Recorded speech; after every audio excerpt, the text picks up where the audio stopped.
तर मुंबईच्या प्रभाग क्रमांक 81 मध्ये दोन्ही ठाकरे बंधूंचे उमेदवार रिंगणात आहेत। ठाकरेंच्या शिवसेनेकडून मोहिनी धामणे तर मनसेकडून शबनम शेख यांचाही उमेदवारी अर्ज दाखल झालेला आहे। आता कोण उमेदवारी अर्ज मागे घेणार याकडे लक्ष आहे। तर मीरा भाईंदरमध्ये महायुती तुटली असं नरेंद्र मेहतांनी म्हटलेलं आहे। शिंदेंच्या शिवसेना आणि अजित पवारांच्या राष्ट्रवादीशी युती न करता भाजपा स्वबळावर लढणार, तर आमदार नरेंद्र मेहता यांचा अहंकार आणि घमेंडीमुळे युती तुटली, प्रताप सरनाईकांनी हा दावा केला। शिवसेनाने आपला एक प्रस्ताव दिलेला, आम्ही आमचा एक प्रस्ताव दिलेला, पण ठीक आहे, प्रत्येक पक्षाला वाटतं त्यांचा पक्ष वाढावा, काही कारणास्तव झालं नाही तर आता आम्ही मैत्रीपूर्ण लढत लढू, तेही लढतात आम्ही लढू। त्यांना युती नव्हती, म्हणजे जर हवी असती तर त्यांनी समोरून बोलणं केलं होतं। मला कार्यालयामध्ये बोलवलं, 50 मिनिट बसून ठेवलं, स्वतः उशिरा आले आणि 22 जागा आमच्या गेल्या निवडणुकीमध्ये आलेल्या असताना 13 जागा आम्हाला देतो म्हणून सांगितलं आणि त्याही असं सांगितलं की आम्ही जर तुम्हाला सहकार्य केलं तरच ह्या 13ही जागा येऊ शकतील, नंतर ह्याही 13 जागा येणं तुमचं मुश्किल आहे। तर हे जरा थोडं अरेरावीपणा किंवा अहमपणा किंवा घमेंड अशी त्यांच्या माध्यमातून मला दिसली। संभाजीनगर पालिका निवडणुकीसाठी भाजपा शिवसेना युतीसाठी आम्ही प्रयत्न केले, काही कारणास्तव दुर्दैवाने युती झाली नाही, खासदार भागवत कराड यांची ही प्रतिक्रिया। तर संभाजीनगर महापालिका निवडणुकीमध्ये भाजपच्या चांगल्या जागा निवडून येतील, खासदार भागवत कराड यांना विश्वास आहे।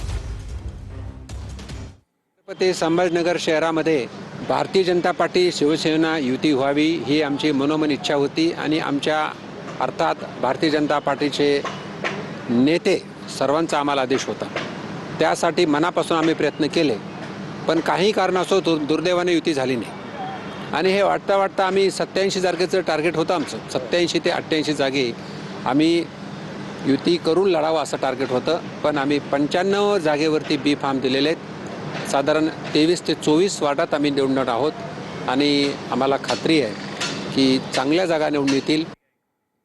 तर जालन्यामध्ये महायुतीच्या सर्वच पक्षांचा स्वबळावर निवडणूक लढवण्याचा निर्णय पाहायला मिळतोय। भाजप 65 पैकी 64 जागांवर लढणार असून आरपीआय 1 जागा लढवणार आहे। शिंदेंची शिवसेना संपूर्ण 65 जागांवर निवडणूक लढवणार असल्याची माहिती मिळते। दरम्यान अजितदादांची राष्ट्रवादी आणि वंचित बहुजन आघाडी एकत्र निवडणूक लढवणार आहेत। तर सांगली महापालिका निवडणूक अजित पवारांची राष्ट्रवादी स्वबळावर निवडणूक लढवणार आहे। 33 जागांवर निवडणूक लढवणार असल्याचं अजित पवारांच्या राष्ट्रवादीकडून जाहीर करण्यात आलंय। सर्वाधिक जागा राष्ट्रवादीच्या निवडून येतील असा दावा माजी खासदार संजय काका पाटील यांनी केला आहे। 33 जागा ह्या आम्हाला त्या ठिकाणी आमचे उमेदवार जे आहेत ते चांगले स्ट्रॉंग वाटले आणि एका पार्टीच्या दृष्टिकोनातून आम्हाला फार 78च्या 78 ठिकाणी दिले म्हणून उमेदवार उभे करायचे नव्हते, त्यामुळे जिथं आम्हाला चांगला यश स्ट्राईक रेट येईल त्या ठिकाणी हे उमेदवार उभे केले।